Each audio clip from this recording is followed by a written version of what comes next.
અમદાવાદ શહેરની હોસ્પિટલ અત્યાધુનિક હોવાના દાવો સામે કોર્પોરેશન મહોલ્લા ક્લિનિક ચાલુ કરવાનું જ ભૂલી ગયું।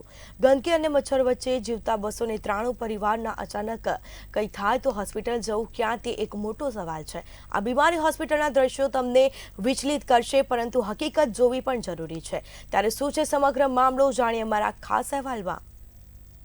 અમદાવાદ શહેરમાં ઠેર ઠેર યુએચસી અને પીએચસી સાથે આરોગ્યની તમામ સુવિધાઓ સારી મળતી હોવાની વાતો કોર્પોરેશન કરે છે, પરંતુ કોર્પોરેશને વર્ષ 2011માં બનાવેલું એક મહોલ્લા ક્લિનિકનું લોકાર્પણ કરવાનું જ ભૂલી ગયા છે। વટવા સદભાવના 4 માળિયામાં આ બીમાર હોસ્પિટલ બનેલું છે, જે આજ દિન સુધી ખુલ્યું જ નથી કે પછી કોઈ ડોક્ટર ત્યાં આવ્યા છે। रात होते बीमार पड़ जाते हैं, रातों तो नींद नहीं आती मच, धनवारा इतना है तो अर्जी लेने जाते तो अर्जी तो लेने भी नहीं आते। अच्छा, बच्चे बीमार पड़ते, आप लोग बीमार पड़ते, दवाखाना नहीं, दवाखाना नहीं है इधर, दवाखाना खुलवाओ। कभी खुला था? नहीं खुला यहाँ पे, दवाखाना खुलवाओ, छोटे बच्चे रहते सब यहाँ। વટવા 4 માળિયામાં કુલ 293 જેટલા પરિવારો વસે છે। અહીં મકાનોની હાલત અને પ્રાથમિક સુવિધાઓના અભાવથી લોકો પરેશાન છે। વરસાદ આવે કે ના આવે, પરંતુ ડ્રેનેજની સમસ્યાઓ હંમેશા ઉભરાતી જ રહે છે। ગટરોમાંથી દુર્ગંધ અને મચ્છરના ઉપદ્રવ સામે અધિકારીઓ આંખ આડા કાન કરે છે। વિપક્ષ નેતાએ આ વિસ્તારની મુલાકાત લીધી હતી। અધિકારીઓએ કામગીરી થશે તેવું આશ્વાસન આપ્યું છે, પરંતુ દોઝખની આ જિંદગી જીવવા માટે લોકો મજબૂર બન્યા છે।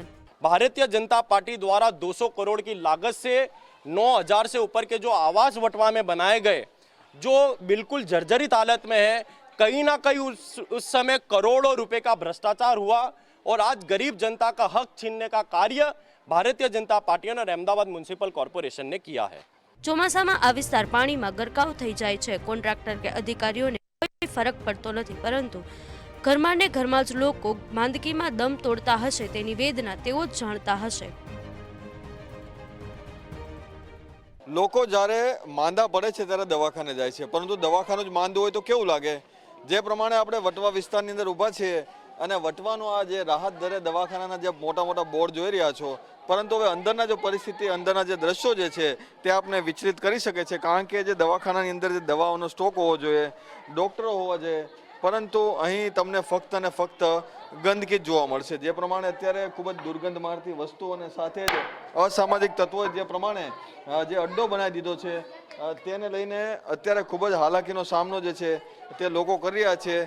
જે પ્રમાણે આવાસ યોજનાની અંદર દવાખાનું બનાવવા પાછળનું મુખ્ય કારણ એ છે કે લોકોને સારું સ્વાસ્થ્ય મળે, તેઓને સારું આરોગ્ય મળે અને સાથે કોઈ ઇમરજન્સી થાય તો જે પ્રાથમિક સારવાર મળે, પરંતુ આ દવાખાનાને જ હાલ સારવારની જરૂર છે તેવું લાગી રહ્યું છે અને સાથે જ દવાખાનું કોઈ દિવસ ખુલ્યું નથી તેવો પણ સ્થાનિકોનો આક્ષેપ છે। કેમેરામેન સંજય મકવાણા સાથે મેહુલ દુધરેજિયા, મંતવ્ય ન્યૂઝ, અમદાવાદ।